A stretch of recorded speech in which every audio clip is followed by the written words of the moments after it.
नमस्कार, आदाब, सत श्री अकाल। आज मैं आपको सुनाने जा रहा हूँ मुंशी प्रेमचंद जी लिखित कहानी बड़े दूध का दान। अब बड़े बड़े शहरों में दाइया, नर्सें और लेडी डॉक्टर सभी पैदा हो गई हैं, लेकिन देहातों में जच्चे खानों पर अभी तक भंगिनों का ही प्रभुत्व है और निकट भविष्य में इसमें कोई तब्दीली होने की आशा नहीं। बाबू महेशनाथ अपने गांव के जमींदार थे, शिक्षित थे और जच्चे खानों में सुधार की आवश्यकता को मानते थे, लेकिन इसमें जो बाधाएं थीं, उन पर कैसे विजय पाते। कोई नर्स देहात में जाने पर राजी न हुई और बहुत कहने सुनने से राजी भी हुई तो इतनी लंबी चौड़ी फीस मांगी कि बाबू साहब को सिर झुकाकर चले आने के सिवा और कुछ न सूझा। लेडी डॉक्टर के पास जाने की उन्हें हिम्मत न पड़ी। उसकी फीस पूरी करने के लिए तो शायद बाबू साहब को अपनी आधी जायदाद बेचनी पड़ती, इसलिए जब 3 कन्याओं के बाद वह चौथा लड़का पैदा हुआ तो फिर वही गूदड़ था और वही गूदड़ की बहू। बच्चे अक्सर रात ही को पैदा होते हैं। एक दिन आधी रात को चपरासी ने गूदड़ के द्वार पर ऐसी हाक लगाई कि पास पड़ोस में भी जाग पड़ गई। लड़की न थी कि मरी आवाज से पुकारता। गूदड़ के घर में इस शुभ अवसर के लिए महीनों से तैयारी हो रही थी। भय था तो यही कि फिर बेटी न हो जाए, नहीं तो वही बंधा हुआ 1 रुपया और 1 साड़ी मिलकर रह जाएगी। इस विषय में स्त्री पुरुष में कितनी ही बार झगड़ा हो चुका था, शर्त लग चुकी थी। स्त्री कहती थी, अगर अब की बेटा न हो तो मुंह न दिखाओ। हाँ, मुंह न दिखाओ, सारे लक्षण बेटे के हैं। और गूदड़ कहता था, देख लेना, बेटी होगी और बीच खेत बेटी होगी। बेटा निकले तो मूछें मुड़ा लूं। हाँ, मूछें मुड़ा लूं। शायद गूदड़ समझता था कि इस तरह अपनी स्त्री में पुत्र कामना को बलवान करके वह बेटे की अवाई के लिए रास्ता साफ कर रहा है। भूंगी बोली, अब मूछ मुड़ा ले दाढ़ीजार। कहती थी, बेटा होगा। सुनता ही न था, अपनी ही रट लगाए जाता था। मैं आज तेरी मूछें मूंगी, खूंटी तक तो रखूंगी ही नहीं। गूदड़ ने कहा, अच्छा मूड लेना भली मानस, मूछें क्या फिर निकलेंगी ही नहीं। तीसरे दिन देख लेना, फिर ज्यों की त्यों हैं, मगर जो कुछ मिलेगा उसमें आधा रखा लूंगा, कहे देता हूं। भूंगी ने अंगूठा दिखाया और अपने 3 महीने के बालक को गूदड़ के सुपुर्द कर सिपाही के साथ चल खड़ी हुई। गूदड़ ने पुकारा, अरे सुन तो, कहाँ भागी जाती है? मुझे भी बधाई बजाने जाना पड़ेगा। इसे कौन संभालेगा?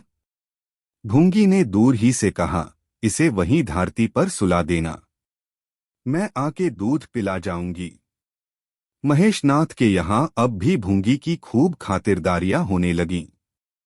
सवेरे हरीरा मिलता, दोपहर को पूरिया और हलवा, तीसरे पहर को फिर और रात को फिर, और गूदड़ को भी भरपूर परोसा मिलता था। भूंगी अपने बच्चे को दिन रात में 1-2 बार से ज्यादा न पिला सकती थी। उसके लिए ऊपर के दूध का प्रबंध था। भूंगी का दूध बाबू साहब का भाग्यवान बालक पीता था और यह सिलसिला 12वें दिन भी न बंद हुआ। मालकिन मोटी ताजी देवी थी, पर अब की कुछ ऐसा संयोग कि उन्हें दूध हुआ ही नहीं। तीनों लड़कियों की बार इतने इफरात से दूध होता था कि लड़कियों को बदहजमी हो जाती थी। अब की एक बूंद नहीं। भूंगी दाई भी थी और दूध पिलाई भी। मालकिन कहती, भूंगी हमारे बच्चे को पाल दे, फिर जब तक तू जिए बैठी खाती रहना। 5 बीघे माफी दिलवा दूंगी, नाती पोते तक चैन करेंगे। और भूंगी का लाडला ऊपर का दूध हजम न कर सकने के कारण बार बार उल्टी करता और दिन दिन दुबला होता जाता था। भूंगी कहती, बहूजी मूड़न में चूड़े लूंगी, कहे देती हूँ। बहूजी उत्तर देती, हाँ, चूड़े लेना भाई, धमकाती क्यों है? चांदी के लेगी या सोने के? वाह बहूजी, चांदी के चूड़े पहन के किसे मुंह दिखाऊंगी और किसकी हंसी होगी? अच्छा सोने के लेना भाई, कह तो दिया। और ब्याह में कंठा लूंगी और चौधरी गूदड़ के लिए हाथों के तोड़े। वह भी लेना, भगवान वह दिन तो दिखावे। घर में मालकिन के बाद भूंगी का राज्य था। महरिया, महाराजिन, नौकर चाकर सब उसका रोब मानते थे। यहाँ तक कि खुद बहूजी भी उससे दब जाती थीं। एक बार तो उसने महेशनाथ को भी डांटा था। हंसकर टाल गए। बात चली थी भंगियों की। महेशनाथ ने कहा था, दुनिया में और चाहे जो कुछ हो जाए भंगी भंगी ही रहेंगे, इन्हें आदमी बनाना कठिन है। इस पर भूंगी ने कहा था, मालिक, भंगी तो बड़ों बड़ों को आदमी बनाते हैं, उन्हें कोई क्या आदमी बनाए। यह गुस्ताखी करके किसी दूसरे अवसर पर भला भूंगी के सिर के बाल बच सकते थे, लेकिन आज बाबू साहब ठठाकर हंसे और बोले, भूंगी बात बड़े पते की कहती है। भूंगी का शासनकाल साल भर से आगे न चल सका।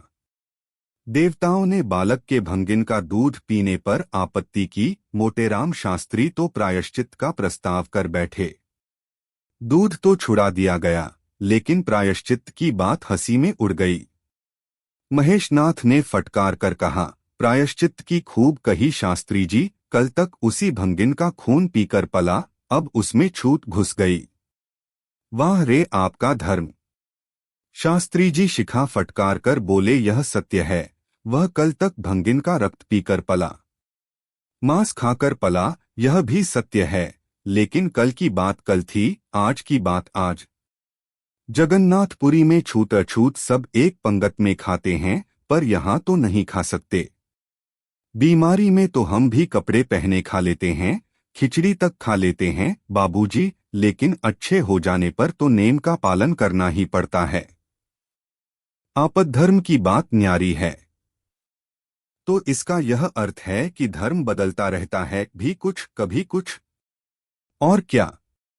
राजा का धर्म अलग, प्रजा का धर्म अलग, अमीर का धर्म अलग, गरीब का धर्म अलग। राजे महाराजे जो चाहे खाए, जिसके साथ चाहे खाए, जिसके साथ चाहे शादी ब्याह करें, उनके लिए कोई बंधन नहीं। समर्थ पुरुष हैं। बंधन तो मध्य वालों के लिए है। प्रायश्चित्त तो न हुआ, लेकिन भूंगी को गद्दी से उतरना पड़ा। हाँ, दान दक्षिणा इतनी मिली कि वह अकेले ले न जा सकी, और सोने के चूड़े भी मिले। एक की जगह दो नई सुंदर साड़ियां मामूली नैनसुख की नहीं, जैसी लड़कियों की बार मिली थीं। इसी साल प्लेग ने जोर बांध और गूदड़ पहले ही चपेट में आ गया। भूंगी अकेली रह गई, पर गृहस्थी ज्यों की त्यों चलती रही। लोग ताक लगाए बैठे थे कि भूंगी अब गई। फलां भंगी से बातचीत हुई, फलां चौधरी आए, लेकिन भूंगी न कहीं आई न कहीं गई। यहाँ तक कि 5 साल बीत गए और उसका बालक मंगल दुर्बल और सदा रोगी रहने पर भी दौड़ने लगा। सुरेश के सामने पिद्दी सा लगता था। एक दिन भूंगी महेशनाथ के घर का परनाला साफ कर रही थी। महीनों से गलीज जमा हो रहा था। आंगन में पानी भरा रहने लगा था। परनाले में एक लंबा मोटा बांस डालकर जोर से हिला रही थी। पूरा दाहिना हाथ परनाले के अंदर था कि एकाएक उसने चिल्लाकर हाथ बाहर निकाल लिया और उसी वक्त एक काला सांप परनाले से निकलकर भागा। लोगों ने दौड़कर उसे मार तो डाला, लेकिन भूंगी को न बचा सके। समझे, पानी का सांप है, विषैला न होगा, इसलिए पहले कुछ गफलत की गई। जब विष देह में फैल गया और लहरें आने लगीं, तब पता चला कि वह पानी का सांप नहीं, गेहूवन था। मंगल अब अनाथ था। दिन भर महेश बाबू के द्वार पर मंडराया करता। घर में जूठन इतना बचता था कि ऐसे ऐसे 10-5 बालक पल सकते थे। खाने की कोई कमी न थी। हाँ, उसे तब बुरा जरूर लगता था जब उसे मिट्टी के कटोरों में ऊपर से खाना दिया जाता था। सब लोग अच्छे अच्छे बर्तनों में खाते हैं, उसके लिए मिट्टी के कटोरे। यूं उसे इस भेदभाव का बिल्कुल ज्ञान न होता था, लेकिन गांव के लड़के चिढ़ा चिढ़ाकर उसका अपमान करते रहते थे। कोई उसे अपने साथ खेलाता भी न था। यहाँ तक कि जिस टाट पर वह सोता था वह भी अछूत था। मकान के सामने एक नीम का पेड़ था। इसी के नीचे मंगल का डेरा था। एक फटासा टाट का टुकड़ा, दो मिट्टी के कसोरे और एक धोती जो सुरेश बाबू की उतारन थी। जाड़ा, गर्मी, बरसात, हर एक मौसम में वह जगह एक सी आरामदेह थी और भाग्य का बली मंगल झुलसती हुई लू, गलते हुए जाड़े और मूसलाधार वर्षा में भी जिंदा और पहले से कहीं स्वस्थ था। बस उसका कोई अपना था तो गांव का एक कुत्ता जो अपने सहवर्गियों के जुल्म से दुखी होकर मंगल की शरण आ पड़ा था। दोनों एक ही खाना खाते, एक ही टाट पर सोते, तबीयत भी दोनों की एक सी थी और दोनों एक दूसरे के स्वभाव को जान गए थे। कभी आपस में झगड़ा न होता। गांव के धर्मात्मा लोग बाबू साहब की इस उदारता पर आश्चर्य करते। ठीक द्वार के सामने 50 हाथ भी न होगा मंगल का पड़ा रहना उन्हें 16 आने धर्म विरुद्ध जान पड़ा। 6 यही हाल रहा तो थोड़े ही दिनों में धर्म का अंत ही समझो। भंगी को भी भगवान ने ही रचा है, यह हम भी जानते हैं। उसके साथ हमें किसी तरह का अन्याय न करना चाहिए, यह किसे नहीं मालूम। भगवान का तो नाम ही पतित पावन है, लेकिन समाज की मर्यादा भी कोई वस्तु है। उस द्वार पर जाते हुए संकोच होता है। गांव के मालिक हैं, जाना तो पड़ता ही है, लेकिन बस यही समझ लो कि घृणा होती है। मंगल और टामी में गहरी बनती थी। मंगल कहता, देखो भाई टामी, जरा और खिसक कर सो। आखिर मैं कहाँ लेटूं? सारा टाट तो तुमने घेर लिया। टामी कूकू करता, दुम हिलाता और खिसक जाने के बदले और ऊपर चढ़ आता एवं मंगल का मुंह चाटने लगता।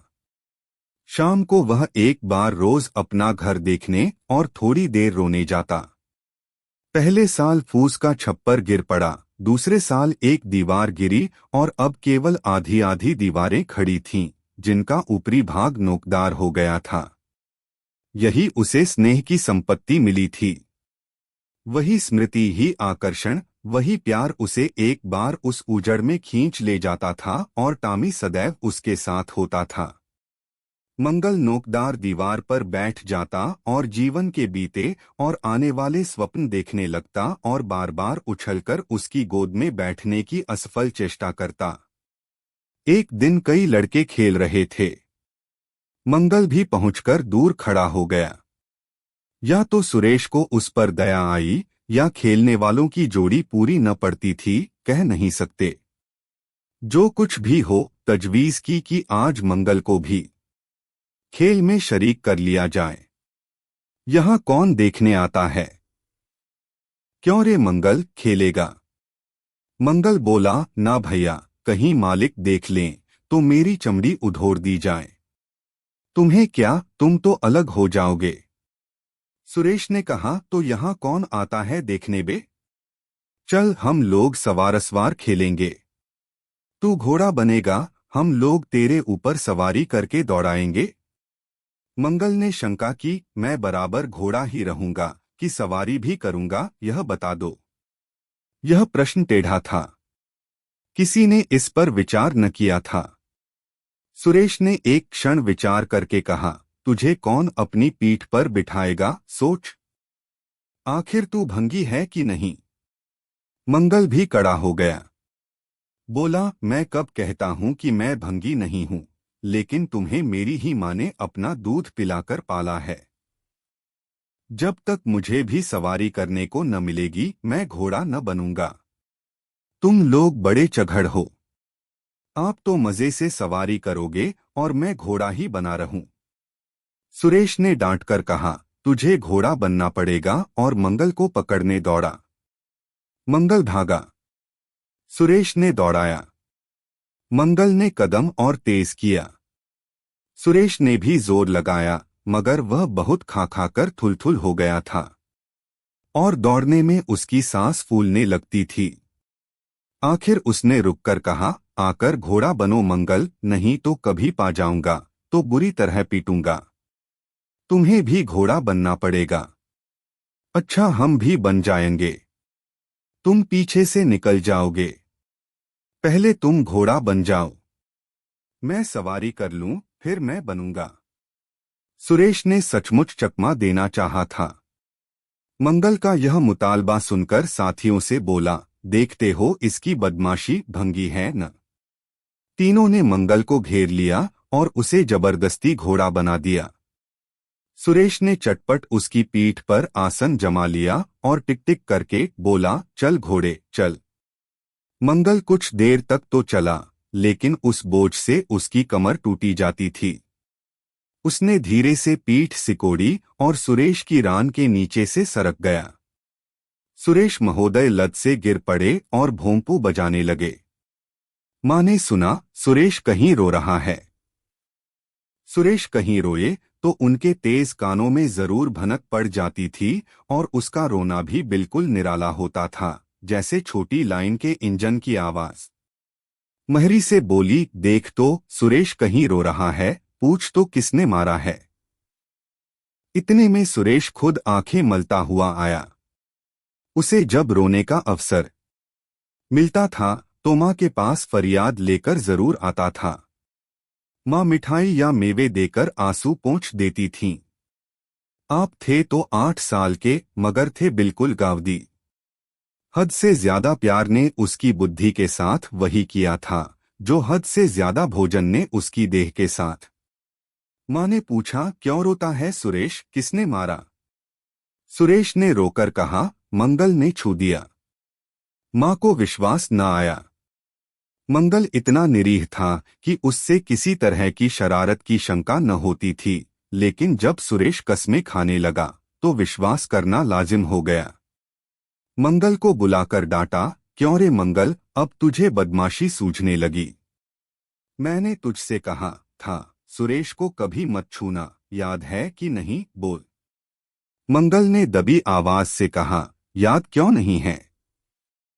तो फिर तूने उसे क्यों छुआ। मैंने नहीं छुआ। तूने नहीं छुआ तो वह रोता क्यों था। गिर पड़े, इससे रोने लगे। चोरी और सीना जोरी। देवी जी दांत पीसकर रह गईं। मारती तो उसी दम स्नान करना पड़ता। छड़ी तो हाथ में लेनी ही पड़ती और छूत का विद्युत प्रवाह इस छड़ी के रास्ते उनकी देह में पैवस्त हो जाता। इसलिए जहां तक गालियां दे सकीं, दी और हुक्म दिया कि अभी अभी यहां से निकल जा। फिर जो इस द्वार पर तेरी सूरत नजर आई तो खून ही पी जाऊंगी। मुफ्त की रोटियां खा खाकर शरारत सूझती है, आदि। मंगल में गैरत तो क्या थी, हाँ डर था।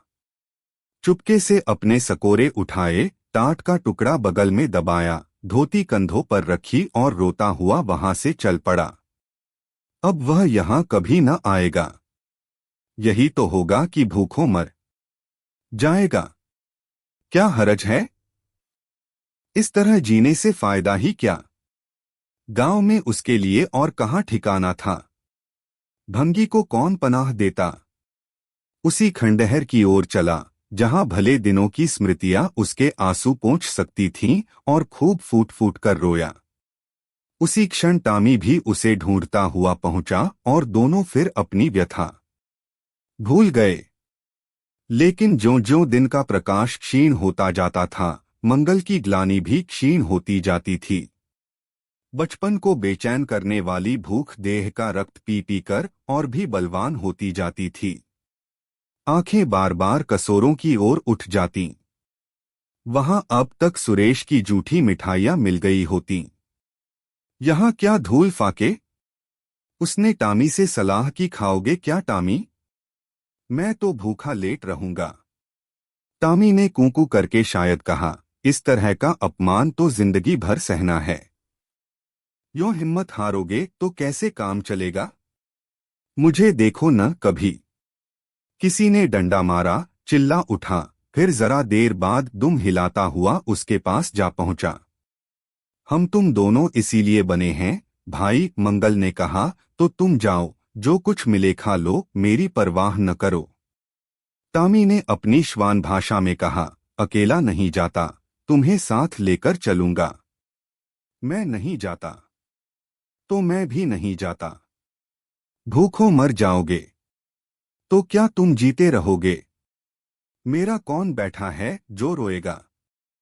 यहां भी वही हाल है भाई। क्वार में जिस कुतिया से प्रेम किया था उसने बेवफाई की और अब कल्लू के साथ है। खैरियत यही हुई कि अपने बच्चे लेती गई, नहीं तो मेरी जान गाढ़े में पड़ जाती। 5-5 बच्चों को कौन पालता? एक क्षण के बाद भूख ने एक दूसरी युक्ति सोच निकाली। मालकिन हमें खोज रही होंगी क्या टामी? और क्या? बाबूजी और सुरेश खा चुके होंगे। कहार ने उनकी थाली से जूठन निकाल लिया होगा और हमें पुकार रहा होगा। बाबूजी और सुरेश दोनों की थालियों में घी खूब रहता है और वह मीठी मीठी चीज हाँ मलाई। सबका सब घूरे पर डाल दिया जाएगा। देखें हमें खोजने कोई आता है? खोजने कौन आएगा? क्या कोई पुरोहित हो? एक बार मंगल मंगल होगा और बस थाली पर नाले में उड़ेल दी जाएगी। अच्छा तो चलो चलें। मगर मैं छिपा रहूंगा। अगर किसी ने मेरा नाम लेकर न पुकारा तो मैं लौट आऊंगा। यह समझ लो। दोनों वहां से निकले और आकर महेशनाथ के द्वार पर अंधेरे में दबककर खड़े हो गए, मगर टामी को सब्र कहा। वह धीरे से अंदर घुस गया। देखा महेशनाथ और सुरेश थाली पर बैठ गए हैं। बरोठे में धीरे से बैठ गया, मगर डर रहा था कि कोई डंडा न मार दे। नौकर में बातचीत हो रही थी। एक ने कहा, आज मंगलवा नहीं दिखाई देता। मालकिन ने डांटा था, इससे भागा है शायद। दूसरे ने जवाब दिया, अच्छा हुआ निकाल दिया गया। सवेरे सवेरे भंगी का मुंह देखना पड़ता था। मंगल और अंधेरे में खिसक गया। आशा गहरे जल में डूब गई। महेशनाथ थाली से उठ गए। नौकर हाथ धुला रहा है। अब हुक्का पिएंगे और सोएंगे। सुरेश अपनी माँ के पास बैठा, कोई कहा नहीं सुनता सुनता। सो जाएगा। गरीब मंगल की किसे चिंता है? इतनी देर हो गई, किसी ने भूल से भी न पुकारा। कुछ देर तक वह निराश सा वहां खड़ा रहा, फिर एक लंबी सांस खींचकर जाना ही चाहता था कि कहार पत्तल में थाली का जूठन ले जाता नजर आया। मंगल अंधेरे से निकलकर प्रकाश में आ गया। अब मन को कैसे रोके? कहार ने कहा, अरे तू यहां था। हमने समझा कि कहीं चला गया। ले खा ले, मैं फेंकने ले जा रहा था। मंगल ने दीनता से कहा, मैं तो बड़ी देर से यहां खड़ा था। तो बोला, क्यों नहीं? मारे डर के। अच्छा ले खा ले। उसने पत्तल को ऊपर उठाकर मंगल के फैले हुए हाथों में डाल दिया। मंगल ने उसकी ओर ऐसी आंखों से देखा जिसमें दीन कृतज्ञता भरी हुई थी। टामी भी अंदर से निकल आया था। दोनों वहीं नीम के नीचे पत्तल में खाने लगे।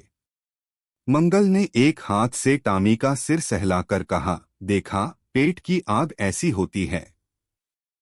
यह लात की मारी हुई रोटियां भी न मिलती तो क्या करते? टामी ने दुम हिला दी। सुरेश को अम्मा ने पाला था। टामी ने फिर दुम हिलाई। लोग कहते हैं दूध का दाम कोई नहीं चुका सकता और मुझे दूध का यह दाम मिल रहा है। टामी ने फिर दुम हिलाई। यदि आपको कहानी पसंद आई हो तो कमेंट जरूर कीजिए और चैनल को सब्सक्राइब करना ना भूलिए और भी इसी तरह की कहानियां सुनने के लिए घंटे का बटन दबाइए।